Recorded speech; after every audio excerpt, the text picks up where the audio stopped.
The sky above the last human city was the color of a cooling ember, a permanent, deepening twilight. For decades, the sun had been fading, its light leaching away into the void, leaving behind a world of perpetual chill and desperate, rationed energy. Dr. Elias Vance stood at the observation window of the Kronos Institute, watching the last transport shuttle being loaded. It wasn't bound for another star. There were none close enough to reach. It was bound for the past. Project Lazarus was a final, desperate gamble. A one-way temporal displacement to a point before the solar decay began, carrying a genetic archive and a handful of the brightest minds.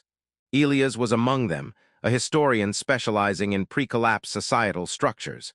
His role was to help them integrate, to avoid the mistakes that had led them here. As the quantum engines whined to life, reality itself seeming to stretch and blur, Elias felt not hope but a profound, weary guilt. They were not saving their future, they were abandoning it. The displacement was not a gentle process. It was a violent tear through the fabric of time.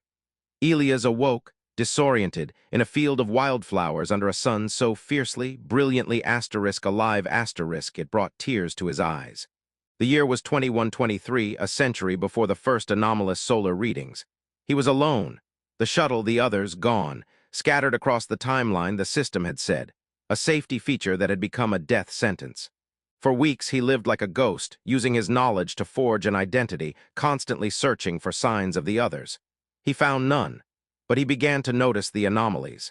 Historical records he'd memorized had subtle, impossible discrepancies. A scientific breakthrough here occurred 6 months earlier. A political crisis there resolved with an uncanny, peaceful efficiency. It was as if the timeline had an editor. His breakthrough came from a seemingly mundane source, a global weather modulation network, a project that had failed spectacularly in his original timeline. Here, it was a resounding success, stabilizing climate patterns decades ahead of schedule. Tracing the proprietary code at its core led him to a discreet research firm in the Swiss Alps, Helios Genetics. Breaking in was easier than it should have been, as if the security systems were expecting him. In a sterile, circular chamber lit by a holographic model of the solar system, he found her.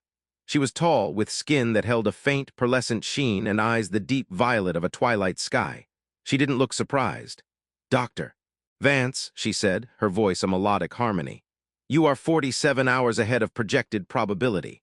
Elias froze, his stolen data pad slipping from his fingers. "Who are you? What is this?"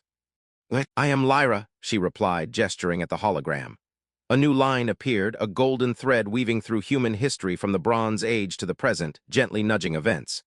"And this is my work, a stewardship, a correction." "You're guiding us?" Elia's breath, the scale of it dawning on him.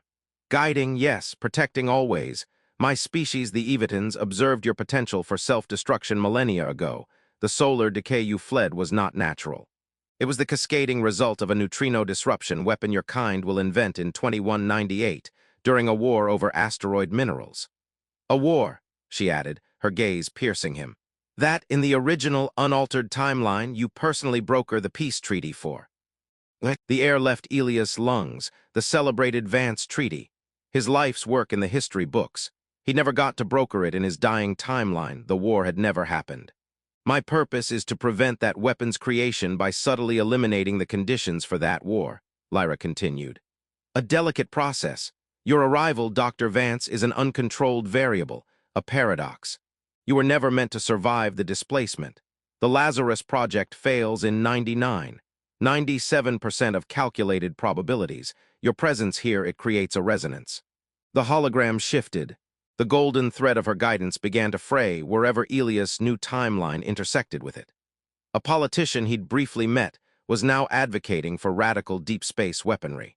A researcher whose paper he'd corrected was now on the verge of the very neutrino theory they needed to prevent. "You see," Lyra whispered, a hint of something like anguish in her alien eyes. "Your survival introduces your knowledge, your trauma, your fate asterisk. It is reinfecting the timeline with the path to extinction. Our futures are now entangled. The chain of events I have cultivated for 600 of your years is unraveling." Elias stared at the fraying thread, the brilliant, terrible sun in the hologram beginning to flicker. He had run from the end of the world only to become its architect. "What do we do?" he asked, his voice hoarse. Lyra studied him not as a specimen but as a partner in a shared, catastrophic equation. We cannot erase you. The paradox would be catastrophic. You must become part of the guidance, but not as Elias Vance, the historian from the end of days. You must help me weave your own existence, your knowledge, your pain into the pattern. You must help me stop the man you were destined to be from ever needing to broker that peace, by ensuring the war he stopped never begins.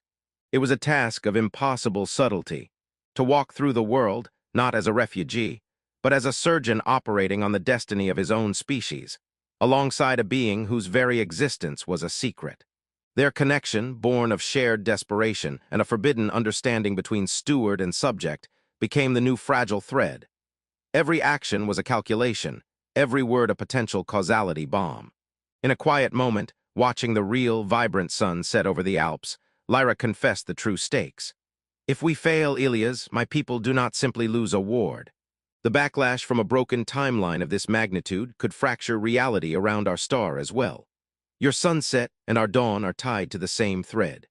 Elias looked from the alien woman, who had devoted centuries to saving a people not her own, to the hologram where their two fates now spiraled together. He was no longer a survivor from a dead future. He was a co-author of a new one. The last human and the hidden guardian, working in the shadows of time, not to reclaim a lost past, but to braid a future where both their suns could continue to shine. The work was delicate,